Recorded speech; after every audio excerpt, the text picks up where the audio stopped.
Good afternoon and welcome to this online interactive press conference. Drive Me is an exciting project and a pilot project which has the ambition of getting 100 vehicles, self-drive vehicles, on the road here in Gothenburg, Sweden, with real customers behind the wheel. It's a program that gives us a unique solution and that enables us to integrate self-driving cars into real traffic. And today we're going to unveil the technology that is put into our cars that enables this to be possible. The technology will be explained by Dr. Peter Mertens, who is our SVP for Research and Development at Volvo Cars, along with the technical expert, Dr. Erik Koling. You'll then have the opportunity to ask questions after this technological explanation, so please don't hesitate to use the field on your screen and send us your questions, and we'll get into as many of those as we can in the time. But that's enough from me, enough of the introduction. Let's get into that technological explanation and hand you over to Dr. Peter Mertens, our Head of Research and Development. Peter. Thanks, Jonathan. Autonomously driving cars are really a fundamental change towards traffic and us as an industry. Customers in future will decide whether they want to actively drive or have the car and the systems take over. And use times different, especially in boring situations when you're commuting from home to your office and stuck in traffic jams and heavy traffic. So Drive Me as a project is really the world's first large-scale pilot on autonomously driving vehicles, which we're going to conduct with 100 cars, 100 real customers in real traffic in and around Gothenburg in 2017. And it's not only about the technology we develop, it's really also about the bigger picture, including the societal approaches and how customers react in the cars when they are driven autonomously, or customers that approach cars which apparently are not driven by the drivers but by the car itself. So what's the big news about autonomous driving cars and Volvo cars? It's actually us being different to our competitors in setting up a complete system. It's a holistic view and approach we are taking. And we do this in real traffic with real customers and real cars. It's relatively easy to put together a mock-up or a show car which drives around race circuits with 250 kilometers, or put living rooms on 4 wheels and pretend that this is the car interior, how it looks like in 10 years. It is much more complicated and much more real life to really put the cars into the traffic where it's the most complicated situation. To make autonomously driven cars as safe as if they were driven by good drivers and experienced drivers, it takes a lot of technology, sensors, and redundancy in systems where current cars, today's vehicles, aren't even prepared for that. And the guy that can explain that the best is Erik Koling, and with that I hand it over to you, Erik. Thank you, Peter. Making a car drive itself means that the car needs to be able to see, to decide and act on itself, also when the situation is exceptional. As Peter already indicated, the key to success is combining sensors, computers and the chassis system in a clever way, whereby each component gets a well-defined and feasible task. The robustness and ability to deal with these exceptional situations cannot be created by one single magical component. It has to be created by the combination of them all. It's teamwork, if you want. When we started the design of the overall system, we of course took the technology from the all-new Volvo XC90 as a base. Being one of the safest cars of the road, it comes equipped with the world's most advanced standard active safety package. Let's have a look at some of the new technologies that we will introduce when making cars drive themselves. Well, first of all, we have a vehicle positioning system. The self-driving car needs to know exactly where it is, much more accurately than a standard GPS system. So instead, we created a high-definition 3D map of the cars that we're driving on. This map contains information about the position of lane markers, guardrails, signposts, and we can combine these positions with the positions that we measure with our cameras and radars. And by aligning measurement with the map, we can determine exactly where the car is. So based on that, we have a very good picture of the stationary environment around the car. But of course, we also need information about other road users, the position and the speed of other cars. For this task, we use different sensors. One unique one that I would like to highlight is the trifocal camera. It's a unique camera system behind the windscreen of the car that's looking in front. And it combines different horizontal field of views for different purposes. There's a very broad field of view that we use to detect cars that may be cutting in or a pedestrian that may be coming in from the side. There's a medium field of view looking straight ahead towards the cars in front of us or the lane markers that we want to read. But there's also a very narrow field of view with a very long range that we use to detect debris on the road. This debris, there may be tires or exhaust pipes, but we have to detect it because we do not want to drive into this. Another new sensor is the forward-looking multi-beam laser scanner. It's also a very wide field of view. And we use this laser scanner to detect cars or debris on the road, but the key is that we use radar, camera, and laser technologies. 3 different sensing principles that give us a very robust detection of whatever happens in front of the car. Besides looking to the front, we also have to look around us. We need surround radar and surround vision. The car comes equipped with 4 radars in the corner of the car. These 4 medium-range radars can measure the distance to cars in adjacent lanes or maybe a little bit behind us, the distance to guardrails, and they give us a picture of what's happening around us. But also the cameras, the surround-looking cameras, 4 of them, they detect cars at the side, but also lane markers at the side of the car. And it's important to remember that you need to have multiple cameras. One single camera can be blinded by sunlight. Sunlight may be directly shining into the lens, blinding the system, but then we have cameras at other locations that still can continue with that. Finally, we have a cloud service. The car is connected through a communication link to the cloud, and we use that to get the latest map data to the car, but also the latest traffic information. And besides that, people at the traffic control center will have the possibility to switch off the functionality if extreme conditions would occur off the road. It may be a snowstorm or something similar. We apply the same fail operational principles to the design of the computer system, the system that decides upon the actions and the motion of the vehicle. You could call this the brain of the car. It is at least 2 independent computer systems, and that means that if one of the 2 would fail for whatever reason, the other computer system will still have sufficient information to bring the vehicle to a safe stop. And in order to make this possible, we of course designed a brake system and a steering system with backup solutions and connected them in a very clever way to the brain of the car and to its sensors. And doing this in a clever way means that ordinary customers can sit behind the steering wheel of a self-driving car in a very safe way. Peter. Thanks, Eric. Autonomous drive is really one of those real paradigm change in automotive industry, and we need to make sure with Drive Me as a project that we develop a holistic approach on vehicles, infrastructure and societal aspects in a way that cars in future behave like good drivers and can really prevent accidents from happening and support our strategy that in 2020 nobody should be seriously injured or killed in a new Volvo. And with that, back to you, Jonathan. Peter, Eric, thank you very much. We've now been joined by Markus Rothoff, who is the director of the Drive Me project. Markus, welcome. Thank you. I think we're going to get straight into the questions that are coming flooding in. First one, which seems a very logical question to me. Eric, what is unique about the technology Volvo are using? Almost all car manufacturers have presented some kind of self-driving car. What's so special with your solution? Well, our ambition is unique. Our ambition to have a creative, an attractive offer to real customers in real cars on the real road. And by being so concrete, we have to address all aspects of self-driving car. The legislative aspects, we're working with traffic authorities, with city planners. And by being so concrete, we have to have a technological solution that is feasible, affordable, and producible within the relatively short time frame that we have. And I think that's really unique within the automotive industry. Great stuff.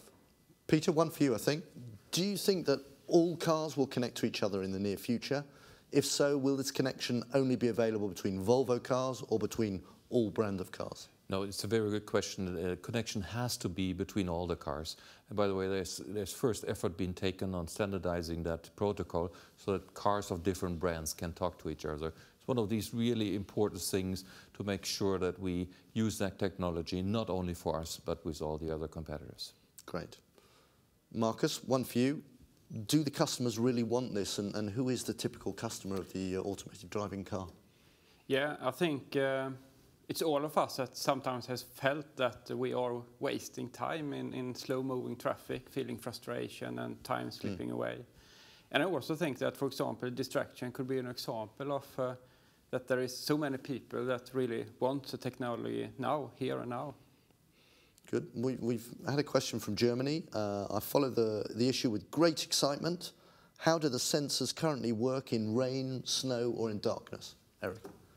Well, normally sensors are very robust for darkness or rain and snow, but there is of course a limit. If there's a really severe snowstorm or the roads are completely covered with snow, you cannot detect the lane markers. So we will make the system very robust, but we realize that in some weather conditions or environmental conditions, we will have to switch off the automatic driving function. It's not easy to indicate where the limit is, but sensors are able and capable of detecting themselves that they cannot detect. So if we're aware of that, we will switch off in a safe way. And is that what part of the 100-car experiment is all about, to determine what the limits of the system are? Yeah, definitely. But at the same time, we are very experienced in working with this technology. I mean, the new XC90 is full with cameras, and we've been working with radars, etc. So we know what the systems are capable of. But by putting it into the real world, we will find limitations that there are in reality, and based on that, we will learn and we will adapt. Well, there's one limitation that someone's asking about here. Let's get straight out with it. What will you do when one of your self-driving vehicles gets involved in an accident? How will you address failure in the aftermath of such an event? Well, first of all, we will do everything to minimize the risk of a collision. And before we will launch these 100 cars, we'll make sure that the legal regulations are very, very clear, both to ourselves as well to our customers. If, despite anything, a collision occurs, the cars will have data recorders, and they will collect the data upon what's happening. The cause of the accident may be that the driver made a mistake, that there's a technical failure, or if there's not a road user causing an accident. But based on the data, we can determine the cause, and we can deal with it according to the regulations. Mm-hmm. Technically, we can achieve all of this. How do we think that society is actually going to accept self-driving cars? Marcus? Yeah, I think it's maybe one of the main questions we have, how to get society to accept and trust self-driving cars. And it's one of the really important parts of making the Drive Me project, to understand how we can make an accepted, trusted solution within society and with real humans and people behind the wheel. So I think that's one of the core parts of why we do the Drive Me project. Good. I think if I just may add, one of the big acceptance reasons and reasons we are in Drive Me project and in autonomous drive is that we think safety is a main aspect of that, and it's not so much about having people sitting in the car and spending their time with other stuff. That will come obviously longer term, but right now we as Volvo Cars really use that technology to enhance our safety systems. Which is interesting, because the next question that comes up is, why do you do this? Why is autonomous drive such an important area for Volvo Cars? It's the only way we're going to get to our vision on 2020. Nobody should be seriously injured or even killed in a new Volvo. We need systems that really work together in infrastructure, in traffic, in all the situations to prevent accidents from happening, which is the core thing of autonomously driving vehicles. And that is, the way to get to our vision in 2020. We're doing very well. The new XC90 is a big step forward towards that target, and is already having a lot of those systems which enable autonomously driving vehicles. And yeah, it is the vision 2020 to be supported by that technology. As someone who knows us, I think, reasonably well, talking to Robin Page, your interior designer, recently, we discussed how the interior might be very different when you need to drive, to work, to play in the car. What will the interior be like in the autonomous car at Volvo? Well, I think in the first generation, the first 100 cars, the interior will be relatively similar as we know it today. you have your comfortable seats, you have a great HMI system with all the infotainment that you want to have. But to start with, cars will have this dual functionality. They will be enjoyable to drive, but on certain roads you will be able to activate the system and do something else behind the steering wheel. But we will not change the interior from day one. But if this technology will become successful, available to more customers, of course, in the long run, the interior will change accordingly. And what cars are we actually going to be using for these? These 100 cars are going to be what? Yeah, it will be XC90 cars. So the brand new car will be the one that's doing that. Car. Is the technical solution that we've got in there sufficiently safe? This is something that's coming again and again from the people watching. Sure. I mean, that is absolutely key, and that is a prerequisite of us launching this technology. We as Volvo obviously are very much dedicated towards safety, and those systems will be safe enough so that they can really do the job, and we will have redundancy put into the systems to really make sure if systems fail, there's a second solution towards it, and then, you know, nothing's going to happen. I agree with that, but I would like to add that we will not launch the car until we have proven that it's sufficiently safe. I mean, right now we have a complete design. We strongly believe in that, but we have to have data that proves that it's sufficiently safe. And data means testing in the real world, doing the mathematical analysis, everything. Once we have convinced ourselves based on this proof, we can launch the vehicles, but not before that. And that's, by the way, everything we do today with all the cars. Of course, all these sensors are available, and we're going to launch them for example, the safety systems in the XC90 after we have proven that they are working perfectly well. So how are we going to select these famous 100 people? Is it going to be the wife of the CEO? Is it, you know, are they going to be general public, or is it going to be a little bit more meticulous than that? Yeah, I can take that. It's, I think it's important that we have a similar blend of people that we will have in the future to get a real understanding on how we build trust and what they feel in the car. So we really build knowledge and what is really important for their feeling of safety in these cars. And ideally, I mean, it should be a representation of the Volvo customer base. I mean, of course, there will be early adopters that really cannot wait until they sit in a self-driving cars. But it would also be interesting to have people that are somewhat skeptical. But by offering the possibility, we can learn how people want to use the technology. Do they understand the technology? Is it sufficiently intuitive? All these questions we have to find an answer, and a platform of 100 self-driving cars will give us these answers. What are the 3 misconceptions your research shows people have about self-driving or semi-autonomous cars, and what is your plan to address them? The misconception is actually that people think it's available tomorrow and you can sit in the car and read your newspaper while you're driving towards your office. That's not going to happen soon, but it's going to be a long-term vision, and I think that is also the biggest difference between maybe us and our competitors. Is we're not going to pretend as if that was ready and we could, you know, have self-driving cars in cities running completely autonomously tomorrow. This is a long journey, and it's going to be step by step by step, and Drive Me will be a very, very important proof of the concepts and all the holistic questions on what is needed to be in place and working well until we get self-driving vehicles.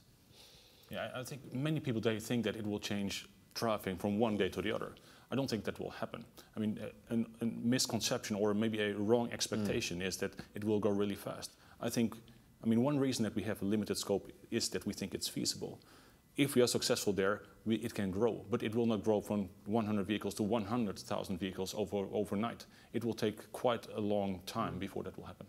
It's an evolutionary approach, actually. Yeah. And there, I mean, one of the questions, and someone's just asked it here, which certainly strikes me, is the technology exists, but we all know there's a big, big route to go, because we have the political side of things, we have the cultural side of things. How will we deal with the concerns, insurance companies, governments, everything else? How are we going to embrace those? How are we going to overcome those objections? Yeah, I think it's important with the Drive Me project where we have really a platform to understand how it will be in the reality with the real customers, in the real road, and in the real environment around it. And that's where we have to take these steps to build understanding of the different questions that we have to clarify in the future. I think it's a unique opportunity that we have also in the cooperation between the city of Gothenburg, Volvo Cars, of course the Swedish authorities on traffic and infrastructure, because we have the great support and all the abilities to test systems and vehicles here without having too many restrictions, and that is really putting us into a perfect position to be the leaders of that technology in the future. So if we're the leaders of the technology for the future, one of the questions we've just been asked is, how much will you charge customers to buy this technology? Well, we haven't absolutely determined it, but Eric said it before very well, and it has to be affordable. And if it is not affordable, it's not going to be a technology that is making its way into mass production. And therefore, it needs to be also very much scalable. And that is what I think also the Drive Me project will show, that there is different, different levels of systems and performance levels, which maybe differ from different cars and vehicle classes. So affordability, one of the big things, you can always put super expensive 360-degree laser scanners on cars and think that that is autonomous driving. It's not, because it's not customer relevant and unaffordable. And do we feel at the moment that the legislation around autonomous vehicles is hindering the speed of its development? It's good that we see this not to happen in Sweden, but of course outside of Sweden there is the Geneva Convention that is in our way, and there needs to be also things unified. I think it's very, very important that we get to a, it would be good if we could get to a global agreement on how legislation should be, and not patches everywhere which are different in Europe, in China and in the US. Mm-hmm. Got an interesting question here. Is there the potential to bring about the valet-style self-parking systems, such as what was shown during Drive Me events in May 2014, to production vehicles first? Or is that system only going to be a component of the complete autopilot system for the 2017 prototypes? Yeah, we're looking at different solutions when it comes to parking as well. But I think the first step that we start with is this commute journey, because that's where we have really good understanding of the environment, and it's a really need from our customers as well, and that's where we can build also the safety concept. Because that's what the surveys are telling us, isn't it? That that's the dead time in the car that people are saying, when can I do something about this? Yeah, it's really where we can build a big customer value, but also build up the trust and also understand the safety to make this happen. This valet parking, though, has a charming side of it, because it is happening in a more or less controlled environment, and that makes it, technology-wise interesting to have that part of the whole exercise, because there it is less complicated than it is in inner cities, and it is more of a controlled environment. So it's a step forwards towards the complete autonomous drive. If you've ever seen me park, Peter, I can't wait for it to arrive. Now, will Drive Me programs come to the USA? If so, when? If not, what circumstances do you need to bring them here? Well, I think that it will happen in the future. When and how, we do not know. We made a very conscious decision to be in Gothenburg and have automated driving in a very limited scope. The reason for that is that within this limited scope, we can verify that it's sufficiently safe. Trying to do that for all driving at all places is just too difficult. But if we are successful in Gothenburg within this limited scope, we will of course grow the scope. More traffic situations at more locations. And of course, there's many people in the US that could really benefit from a self-driving car. So that's on the plan, but we do not know when. What are the specific requirements for a road to be considered approved for highly autonomous driving? Yeah, I would say that we need to have a barrier between the lanes, so we don't have the oncoming scenarios, because they are really difficult and it's a really safety challenging situation. We will select roads where it's the mainly part where we are commuting, so basically highways in urban areas, and that's where you don't have that much or not at all pedestrians and cyclists. And I think that's important to have a scope where it really matters to our customers, but also where it makes it possible to have a very safe solution that we can really promise that we have a car that is designed that in a way that it should not crash. Okay. Question, don't know whether we'll answer this one, Peter, but we'll ask it anyway. How much Volvo will invest in autonomous driving technology? Yeah, I will not be able to answer that question, obviously, because it's a competitive It's a relief information. But it's a lot, and we start spending a lot of money on that because we think it's so important to fulfill our, again, Vision 2020 on nobody's going to be killed or seriously injured in a Volvo. And what we do with this Drive Me is also bringing in partners. So we share the burden amongst the interested partners in that project. Question, is 2017 realistic? Are we going to be ready to have self-driving cars in this 100-car experiment? Well, it's our ambition, and we think it's a realistic ambition. But there's, of course, no guarantee. As I said, we cannot launch the 100 cars until we have proven that they're sufficiently safe. And there's a risk that we will find out something down the track that we haven't thought about or that's just too difficult to solve. But the ambition is really clear. 2017, there's of course risk, but if we find issues, we will address them, we will learn from that, and we are continuing on that path. But guarantees are not available. No. And of course, not under all conditions, obviously, that there is some restrictions. But yeah, of course, yeah. We wouldn't say that we will try to do that in 2017 if we wouldn't believe in it. Yeah. Little question here. Clearly the cars are still very much in development and will be for some time. What specific areas of technology are you focusing on at the moment, and what are the toughest current challenges in creating the truly autonomous car? Well, we have the cars running out on the roads, and it's really great to be in a car, sit there, experience the self-driving, they switch lanes automatically. I mean, it's almost magic. But having it work most of the time is just not good enough. The really challenge is to make it work in exceptional situations, and that just takes time. I mean, there may be things that almost never happen on the road, but also those we have to deal with. And a typical example is debris on the road. There may be a tire on the road, there may be something that fell off a truck where you cannot drive over or into. So we have to detect it. And imagine the different kind of objects that can fall from a truck. I mean, it's almost infinite. But those exceptional situations we have to deal with, and that is requiring most of our time. And one of the questions here, which is, who is responsible if there is an accident?